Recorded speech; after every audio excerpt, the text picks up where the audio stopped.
नवरात्रि की साधना में कहीं आप ये गलतियां तो नहीं कर रहे।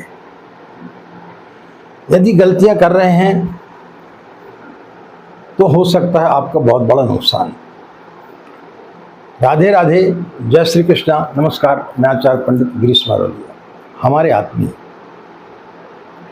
यदि आप नवरात्रि में गायत्री का लघु अनुष्ठान करने के लिए जा रहे हैं या आप 10 महाविद्याओं की साधना करने के लिए जा रहे हैं या आप दुर्गा सप्तशती का पाठ करने के लिए जा रहे हैं, तो कहीं आप ये गलतियां तो नहीं कर रहे। और यदि ये गलतियां कर रहे हैं तो आपके लिए बहुत बड़ी मुसीबत आ सकती है। यदि आप गायत्री का लघु अनुष्ठान करने के लिए जा रहे हैं तो इस नवरात्रि काल में आपको इन 7 चीज़ों को ध्यान रखना चाहिए। और यदि आप इन 7 बिंदुओं पर ध्यान देंगे तो निश्चित रूप से आपकी साधना फलित होगी।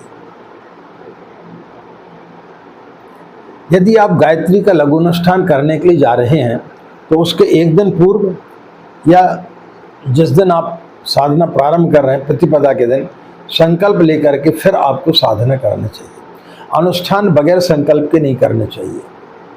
और यदि आप साधना कर रहे हैं तो एक पत्र जो है वेद माता गायत्री ट्रस्ट के नाम से शांति कुंज हरिद्वार भेज दें कि हम इस प्रकार से अनुष्ठान करने के लिए जा रहे हैं, कृपया वहाँ से हमें अपना मार्गदर्शन मिलता रहे। तो निश्चित रूप से फिर आपकी साधना सफल होगी। दूसरी सावधानी है कि इन 9 दिनों तक आपको ब्रह्मचर्य से रहना अनिवार्य है। यदि आपका ब्रह्मचर्य टूट गया तो आपकी साधना असफल हो जाएगी। यदि आपने अखंड दीपक जला करके रखा है तो पूरे 9 दिनों तक उसका ध्यान रखें कि कहीं वो बुझने ना पाए।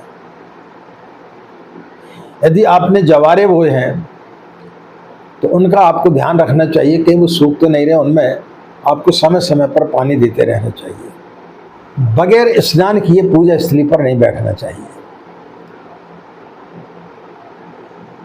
साधना काल का जो समय है जो आपने पहले निर्धारित किया है, पूरे 9 दिन तक उसी क्रम में आपको साधना करना चाहिए। जैसे आप पहले दिन ब्रह्म मुहूर्त में सो करके उठे और आपने 5 बजे से जब प्रारंभ किया तो प्रतिदिन फिर 9 दिन तक आपको 5 बजे जब प्रारंभ करना चाहिए।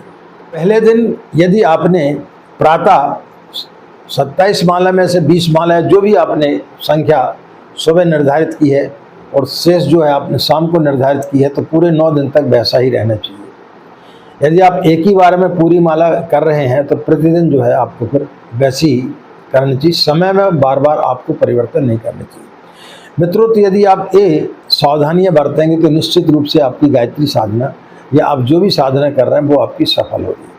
आज की बात समाप्त। हमें आज्ञा दें। नमस्कार। ओम शांति।